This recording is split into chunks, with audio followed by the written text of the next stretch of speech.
Kodwa umuntu akadanga kweba ngokuthi usenzi. Uyotsho futhi phaya ewardrobe uthi ngesindisi. Utsho kwezinye isithunzele ezebiwe njengayo.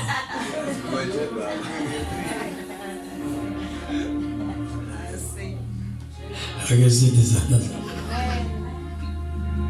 Sizama ngenyama thale. Uthi bengela siyavuya danibonaka. Uthi kwasihlanganise nani. Leke libone lapha ekhaya kuba kuyalwa lapha. Kuyaliwa ke phana esuka khona phela. Isono sibafaka esandini abantu ba. Ufika umuntu ephilile mina ndathi ndifike ekhaya wenza komunye umntana ngiqoba kushumayela wathi jonga tata. Abantu abafana nawo bafala ukuhlala. Ndathi into wathi bafika enjengawe bafaka esandini. Sebethetha njengathi. Wathi uncede ungahlala eKapa. Siyavuya danibona oba lina lesasurvivor kwelacala. Igama lenkosman bo. So mangenyamba thandekayo sino brother Xola Dekeda. Ubrother Xola usuka kwelacala lasemuti. Ndiyayithanda ile nto yoba ndihlangane nomuntu esithi uThixo mandise kuwe. Ndive ndithule nicwana. Umuntu ukwathi kumuthi uThixo andimchithi kwaye ndithiza. Daba nomuntu omane ndicela inamba yakhe icelwa ngubani. Ndimnike ndithi ubomnika umuntu ocela inamba yakhe. Ubomnika noba ugqithanga kumbomnika. Ungabona nexhala lento ukuthi umuntu uyakufonela abantu bayimali ezifoni nazo zelinyazwe ifoni. Soze mina ngilinyazwe ngumuntu andiplanela uba mfonele okanye isatanist andiyibali nokuyibhala. Ingxaki yam ndifunde izwi ndabhaptizwa ngamandla kaMoya ndi 100% into yokuba ndisechoti kakhulu. Security sam singaphezulu kwesikaramaposa. Akekho umuntu okhuseleke njengami noba kunini. Nakandilela ndivala nje. Noba ndikweyiphi indawo ndivala nje. Ndandazumele mantlani nemapa amadoda phambi kwendlu athi awutshisa itente azobulala mna. Hayi ayenza loo nto yophunga lawo achitheke omabini edlula phambi kwetente ethukana odwa ehlela. Indoda yathunyelwa uba mayizobulala mna ndizinxibela idyasi yayibrown. Ndayibulisa ndayihlalisa esitulweni. Yandifuna yandincama. Ndawuma ngaphambili ndisuka ngecakwa ndangqi. Ndathi ndim noqhuba lemvusele. Yaphuma yemka yandishiya ndisaphila. Isecurity esihamba nomuntu osindisiweyo asifumaneki apha emhlabeni. Umuntu osindisiweyo. Umuntu osindisiweyo security sakhe takunantsika asitrainwanga apha. Usetrainwe esulwini. So ubrother Xola ke ukhona phakathi kwethu. Naye ufike apha ngoJuly. Esithi uthunyelwa nguThixo kum. Wafikela emzimkhulu. Ndathi Xola yisa wayibeka indaba yakhe. Ndathi Xola nansi ithente. Uba uze apho sithi udliwa into yokushumayela ubizela uKristu. Ndisabathandazela namhlanje mabavuka abantu abashumayela uKristu. Mabafe abantu abashumayela icawa. Jesus. Mabenyuke abantu abazuKristu bawafela abantu. Jesus. Kodwa bonke abantu abaphakamise into engafani noKristu mabatshone phansi. Igama likaYesu. Mazizabe intombi ezazi ngoKristu zibe nenhliziyo yokuvakalisa uKristu. Makavuka amadoda azi uKristu kuphela. Bonke abantu abashumayela into engeyiyo mabatshone phansi kwixesha lethu. Kume abantu abazi uKristu. Cela simengenyama sidedeleke le ndoda isinikizwe enkosi. Sidlule esintweni esinzima.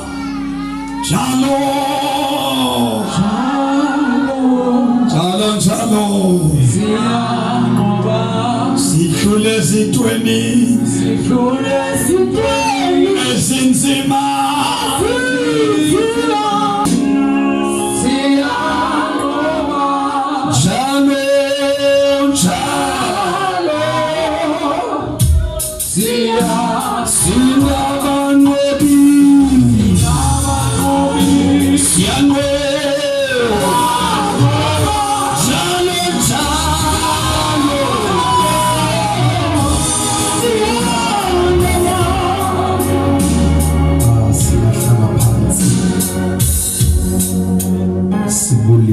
egameni lenkosi yethu Yesu Kristu waseNazaretha. Incwadi kaLuka chapter number 18 verse number 35 siyophela ku42. Igama lami nguXhola Dekeda, disindisiwe zapho ndihlala khona. uYesu wandisondeza kuye wandenza umhlobo wakhe. Amen. Ayikho enye into endiyaziyo endinoqhayisa ngayo entsindisweni ngaphandle kukaYesu.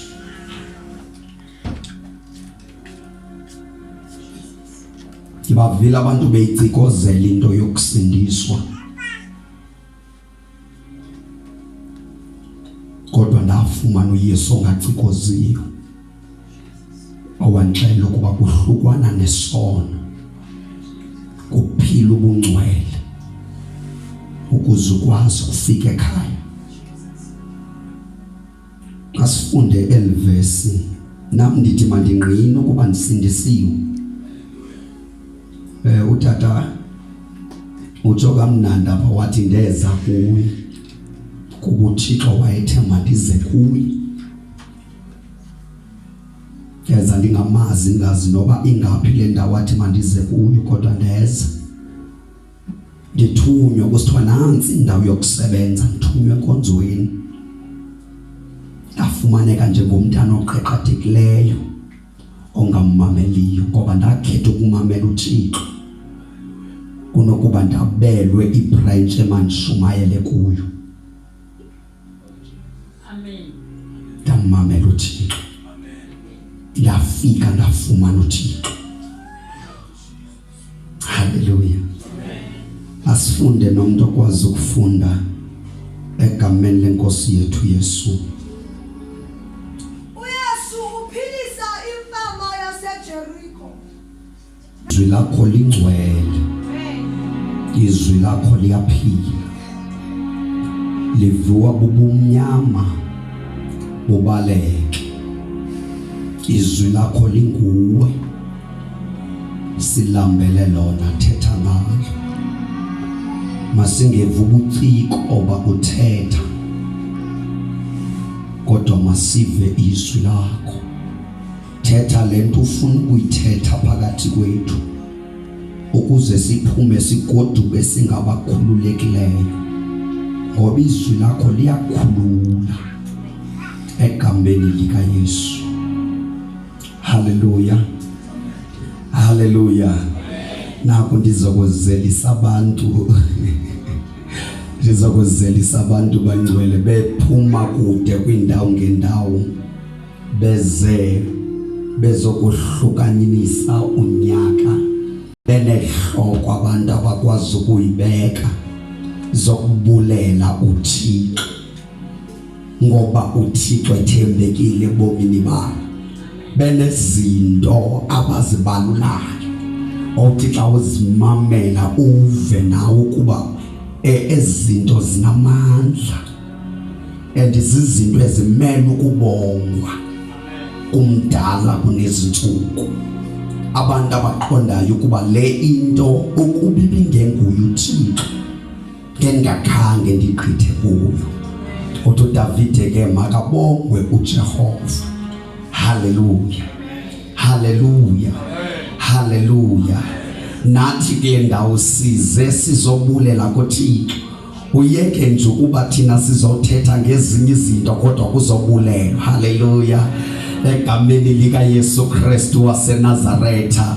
Le ndawo sifunda kuyo ithi apha ekugqibeleni lemfama yabonakala imlandela uYesu.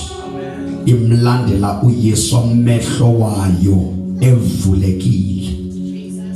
Yamlandela uYesu, amehlo wayo evulekile.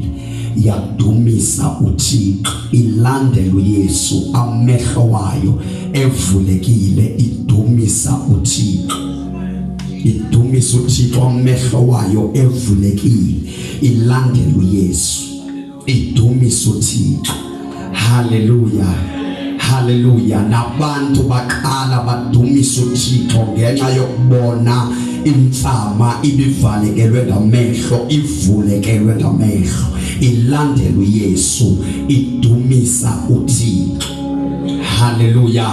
Lithi iBhayibhile yayiseqala kwendlela uYesu kwisihloko singenhla.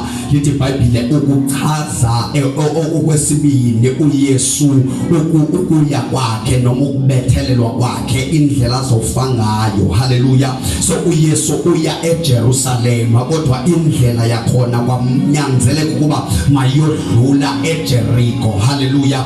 Mayidlula eJericho indlela aphi iqonde khona iqonde eJerusalema, bathi kwanyanzeleka ukuba mayigqithe eJericho. eJericho kufunyana imfama eseqala kwendlela kuyiwanga kuyo, indlela iyagqitha. Imfama iva ingxolo kuthiwa yayihleli eqala kwendlela, into yayihlelele yayingqiba, yayicela amalizo. Ihlelela ukucela amalizo eqaleni kwendlela. Haleluya. Yacela amalizo, yacela amalizo, yacela amalizo, yacela amalizo. Icela kubantu, icela amalizo, yade yacela nakuYesu. Haleluya. But into icela kuYesu ayifani nezinto ebikade zicela ebantwini. Kudala icela amalizo ebantwini, kudala ingqebe ebantwini, ebingqebe izinto eziphathekayo, but yokufa kuba esisihlwele sehlukile yabuza ukuba madoda kwenzeka ntoni. Bayichazela abantu bathi no, kudlula uYesu, kudlula uYesu, kudlula uYesu. So icela ukuba no, Yesu kandincede, ndincede nansi into endibambene nayo. Kudala ndihleli apha abantu bedlula, kudala bendenzela izinto abantu, kodwa izinto abandenzela zona zindishiya ngisahleli apha. Kodwa ndenzela into Yesu ezawundenza ukuba wabundenzela yona ndingaphumi ndihlale kwindawo bendihleli kuyo, ngoba Yesu ndidikiwe kuhlala endaweni endihleli kuyo. Bona abantu bayazuza ngesimo sami, bayazuza ngobumfama bami, ngoba bandithatha bazondibeka kwendawo ukuze ndizocela amalizo. Kodwa Yesu ndenzela into ezakwenza ukuba kungabi sazuza bona ebikade ndim ndokwenzela le amalizo, okanye xa ndingqibile ohamba nento. Kodwa ngoku Yesu ndifuna undenzela into oyezawuthi ngakufumana, ingabi ndim ohamba nento kodwa ibe nguhamba nam. Haleluya. Haleluya. Icela amalizo uYesu, icela lento ithi Yesu ndenzela inceba, ndenzela inceba, ndenzela inceba.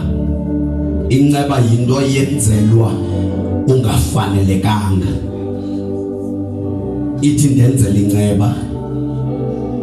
Uyabuza uYesu, uthi uYesu okanye uYesu akakayiva lento, iva ngabantu ukuba yintoni le yenzekayo. Kuthiwa nguYesu yathi ndiyayiva le nithethayo, but ndifuna ukufika kulo nithetha ngaye. Ndiyeva ukuba nithetha ngoYesu, kuba nguYesu lo ogqithayo, but ndicela ukufika mna ukuva izwi likaYesu.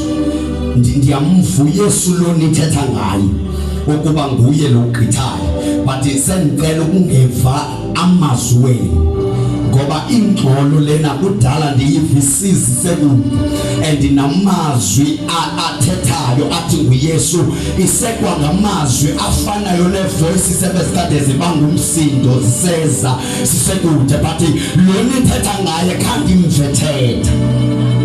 ndifuna ukuva ukuthetha kwakhe lo elithi nguye lo gqithayo. Ndifuna ukuva izwi lakhe. Haleluya. Ndiyaweva amazwi enu but sendidinga izwi lakhe.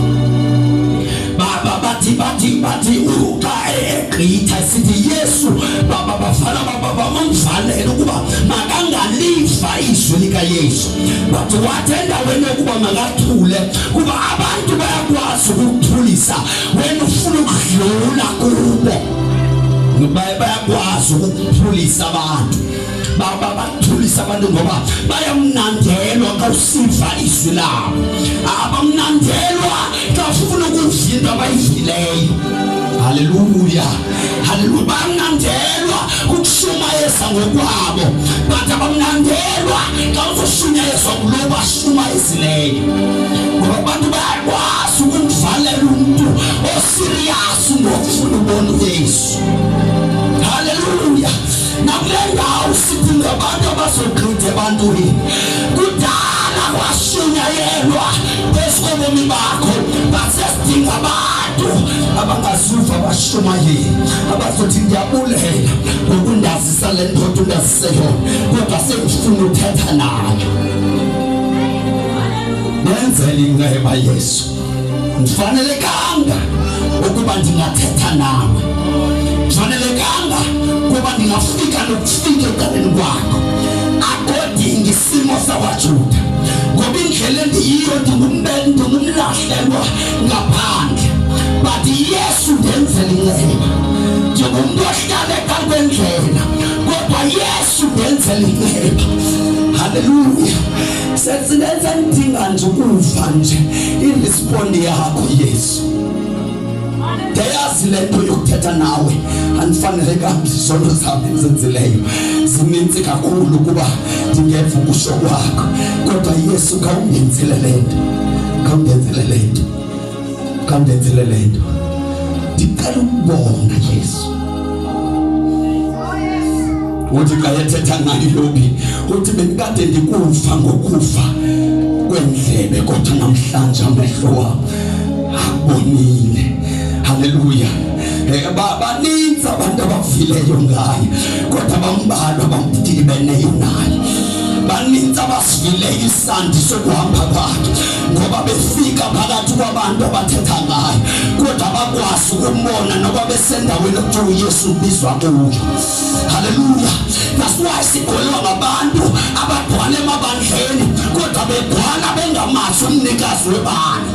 Bephelele kuvena abashumayeli nabefundisi nabaprofeti nazo zonke izinto babuye baziphakamise ngoba kunento abangayibonanga. Kunento abangayibonanga. Yesu ndicela undivula amehlo. Ndicela undivula amehlo. Andisafuna umuntu uzongixela ngeprosperity ngoko. Kulate for prosperity. Andisafuna umuntu uzongixela ngezinto zalo mhlaba. Kulate for zona. Ukhona unyaka oke wafika wandingqingela. Wathi izinto ezazinamsebenzi. Uyakwazi ukuthi unazo kodwa ungakwazi nokusebenzisa.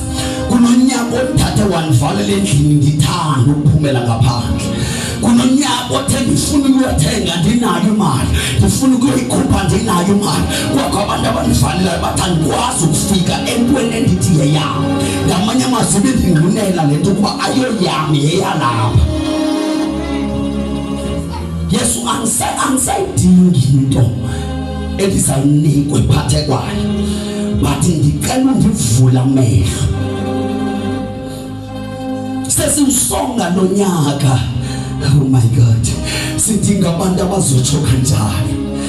Andazi ukuba uzobulela ntoni kodwa umbuzo wami nawo ngabe umbonile lo uzobulela kuye. Kuhle ukuva abantu abathi bazobulela kodwa ungabulele entweni ongayaziyo. Ungabulele entweni ongayaziyo. Ewe sibulela kuya ngoba sishunya Yesu esabeka uzandla sathandazelwa kwalunga. Bathi singabulele entweni esingayaziyo. Masibone phambi kokuba sibulele. Sibone izenzo zakhe ngoba baninzi abaphelele kuboneni izenzo bangafike kumboneni yena. Hallelujah. Hallelujah. Yesu ndivula amehlo. Ndivula amehlo. Le ndoda ekuvulweni kwayo amehlo iye yakwazi ukuba mayilandele abantu. Ibikadithi xa igqiba okanye xa kuphela imini ibuyele ekhaya noma kwindawo ehlala kuyo. But this time yakuvulwa amehlo, ayikhange ibuyele kwindawo eqhele ukubuyela kuyo. Iye yalandela uYesu. Abantu abazohamba noYesu ngabantu abambonileyo. uYesu akazuhamba nabo bonke abantu. Ayingabo bonke abantu abamlandelayo. Bangasilandela isihlwele kodwa ayingabo bonke abalandela uYesu. Bakhona abantu abalandela ngenxa yesininzi abasibonayo sibheka ngabo. Nabo balandele ngoba lendlela bonke abantu baya ngabo. I-directions abantu zonke zikhombe ngabo. Azikhombanga lento ifunwa ile ndoda, kodwa zikhombe abanye uYesu uthi nize ngenxa yesonka enasibona ngaphesha kolwandle kusini na. Kunabantu abamlandela ngenxa yezinto abenzele zona, but le ndoda yona ithi ngifuna ukukubona. Andifuna ukulandela ngoba kuthiwa ulandelwa wena. Yayinganqulwa le ndoda. Oh my God. Andazi-ke noba isithosa siyaviwa ngapha na. Yayinganqulwa. Kuhanjwe nayo amehlo angavulekanga. Imlandela uYesu. But yathi andifuni umuntu endizaxhomekeka kuye ukuze ndilandele uYesu. Andifuni umuntu endizawubambelela kuye ukuze ndilandele uYesu. Kodwa ndifuna ukumlandela uYesu ndimbona. Hayi nje ukumbona kodwa ndithethile naye. Ndithethile naye. Ndifuna ukulizwa izwi likaYesu lithetha kunye nawe. Ndifuna ukumbona uYesu ekhulula mna. Ndikale ke ngoku ndimlandele. Andimlandeli ngoba kuthiwa kumsindise ngambonanga. Baninzi abantu abamlandela ngenxa yobungqina ababuvileyo busenziwa ngabanye abantu. Abanye abantu balahleka bangena nakumakhalti kwezinkonzo singathi zezosindiso kodwa zinenjongo ethile. Haleluya.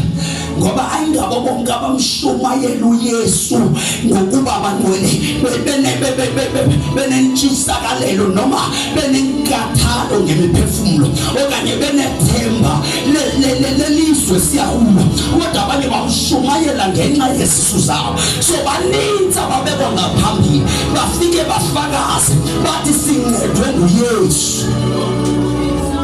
Abantu ngoba kuthiwa abantu bancedwe nguYesu bese besofuna izinto kodwa besifuna egameni lakhe bengamfuni yena. Thile ndoda ndizokubalandela. Ndizibalandela.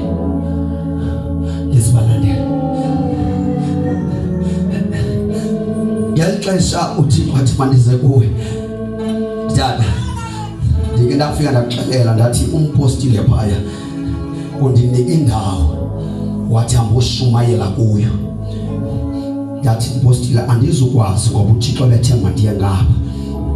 Wathi umpostile la ndawo iright isecaleni semakhaya, uzolifumana ixesha lokuthandaza, uzokwenza udoor to door ushumayele. Ndathi xa ndifika ekhaya ndafika ndathetha nobawo ndathi ubuthe mandiye endaweni ethile anginamali yokuya khona. And lo muntu ke ngoku ubuthe mandiye kuye.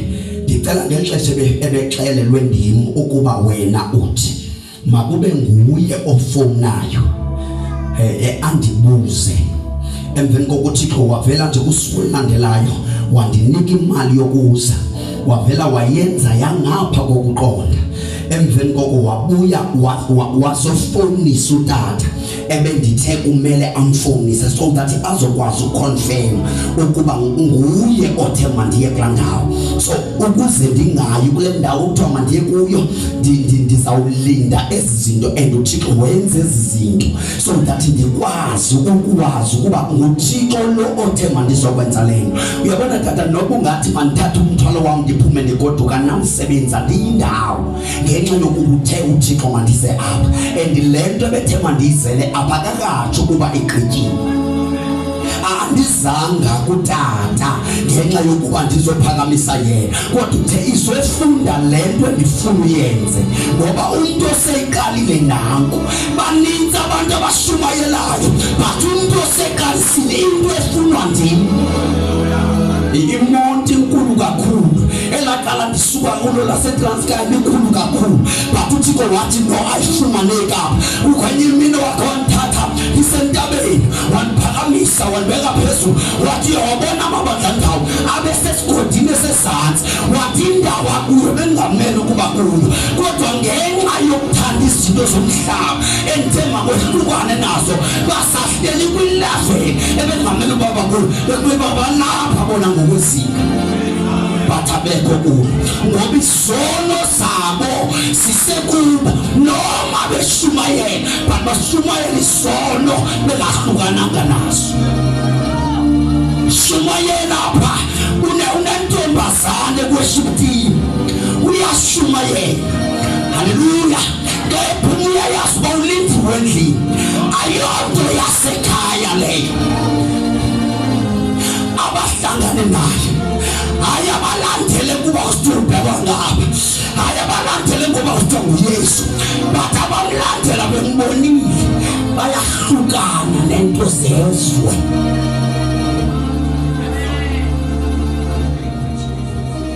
Yayiqela ukunxiba ifumane izinto zalo mhlaba, ihamba ivuya yonwabile nabantu bezuzile ngenxa yokuba iyasizeleleka. Kodwa ufika uYesu waphelisa usizi. Ibikade isizelwa ngabantu kodwa laphela usizi and uYesu wakuyivula amehlo. Ayizange besabuyela ezintweni ebikade izenza, ayizange besabuyela kwindlela ibisingayo, yatshintsha idirection.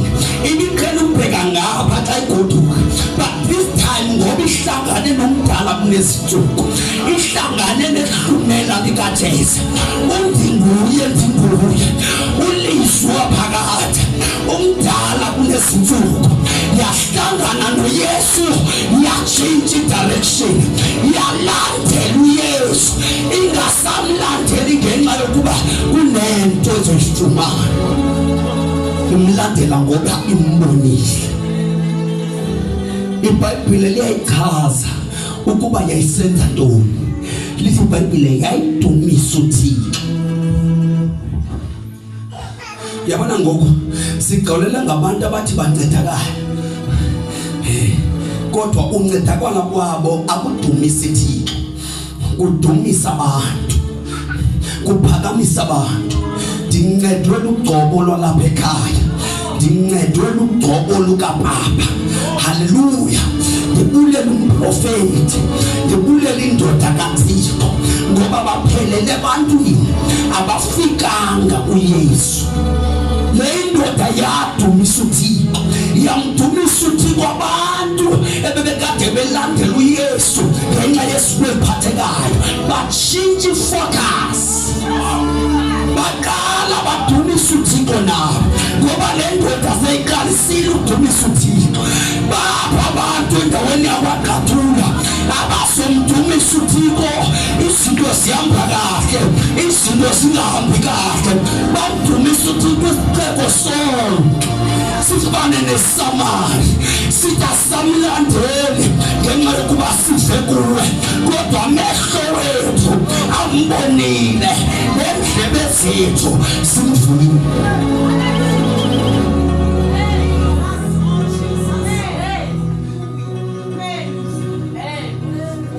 Avuleka amehlo, avuleka amehlo. inceba yenza izinto ezingena kwenziwa ngabantu. Uyabona inceba nguYesu. Uyabona xa isithi ndenzele inceba ibiza igama lakhe. Lento yokuba Nkosi ndenzele inceba Yesu nyana kaDavide ndenzele inceba, ngamanye amazwi yayimbiza ngegama. Yayimbiza ngegama. Igama elithi Yesu lithi umsindisi, and ingelosi ifika ithi kuJosefa lona sumali kodwa mnikeza igama ngoba uya kubasindisa abantu ezonweni zabo, into abangayideserviyo, inceba lona. So xa ebiza uYesu esithi Yesu nyana kaDavide yenzele inceba, ucela into Yesu azele yona. Ucela into azeleyo uYesu uzele uzokwenza inceba. Ehamba nje ulandelwa inceba. Haleluya, haleluya. Nalonyaka ka2022 angavala inceba yenziwe empilweni yakho, yenziwe kwifamily yakho. Haleluya. Asithi kubantu abazogcwala ngoba ngoku baninzi abantu abayenkonzweni beyebulela abanye bayocela nje bayefuna ukuva isihloko sonyaka olandelayo kuba lo nyaka kodwa ngunyaka wantoni. Lo nyaka uzayo ngunyaka wokushunyayelwa kaKristu. Ayithinti iyakukengeleka iminyaka kodwa lo nyaka nalo uzayo kuyathi kuyovalwa kushunyayelwa uKristu. Unyaka wokuvakaliswa kobukumkani. Ungabuze uzofuna ukuvuka unyaka wantoni, hlala endlini uba usele uzovuka unyaka wantoni. Unyaka wentsikelelo, unyaka wento ezithile, unyaka wento ezithile, unyaka ngunyaka. Haleluya. Bokuvakaliswa kaKristu ohlukanisa isoni nesono. Sikhonza uThixo othanda izoni esonyanya isono. Ukwazi ukwehlukanisa phakathi kwesoni nesona kubulungisa. Isono siveloba. That's why ngoku kumele uyazi ukuba imphelile into yokuhlatshelelelwa nokudlalelwa ngabantu abayisono. Phelile loo nto ngoku. Haleluya. Sizamthandaza uThixo ukuba uve usogabela ngaphezulu. Xa usithi isono ambokwenza kotshomi bakho. Haya. Serious kakhulu apha. Sifuna ukuyezulwini apha. Siyafuna incasa yakhe. Uthugulwa sidinga ibandla lezenzo. Yake yathengisa indoda ngomhlaba yabuya nemali engaphelelanga. Kwabuza ukuba ingabe iphelele na. Yathi ewe yahamba ngoko nangoko. Sizoshumayela lo Yesu nakule ndawo yakwaQhathula. Sizovakalisa lo Yesu ophilelwa ngobungcwele. Oh Jesus. Oh Jesus. Mighty Jesus. Mighty Jesus. Mighty Jesus. Mighty Jesus. Nangu Yesu sindisayo. Nangu Yesu okhulula abantu. Nangu Yesu ohlangula abantu ebusuku. Nangu Yesu ohlukanisa umuntu nesono.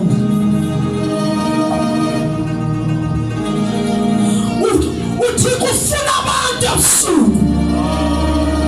Ufuna abantu abafuna yena. Uthixo ngabantu abafuna izinto kodwa kufuneka abantu abafuna yena. Ithi le mfama ukuba ndiphinde ndibone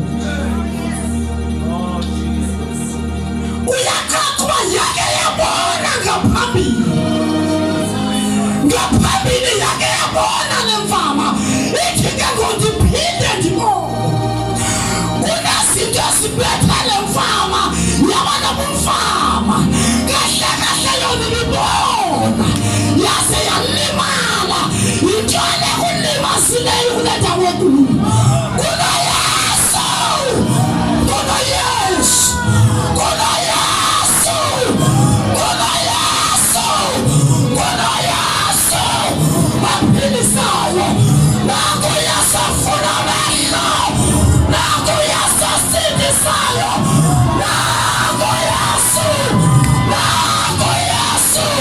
uyahlakula uyaphilisa nako Yesu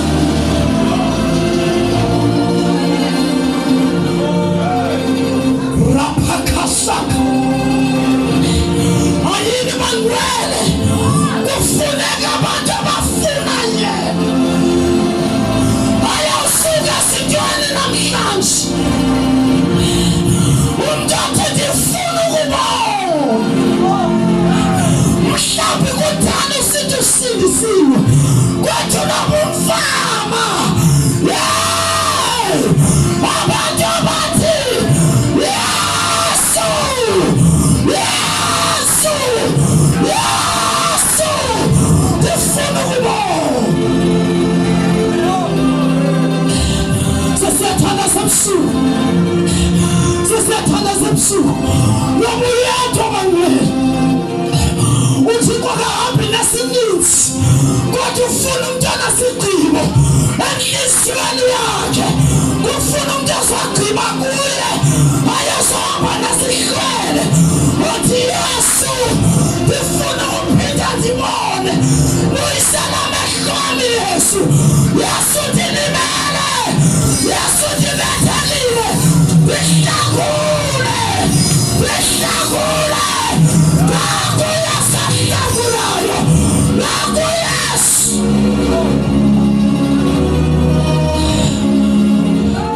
nokuyedwa othi ndifuna ukuphinda ndibone lasinimele lasinibethekile Yesu mhlawumbe unamanxeba kodwa namhlanje nako Yesu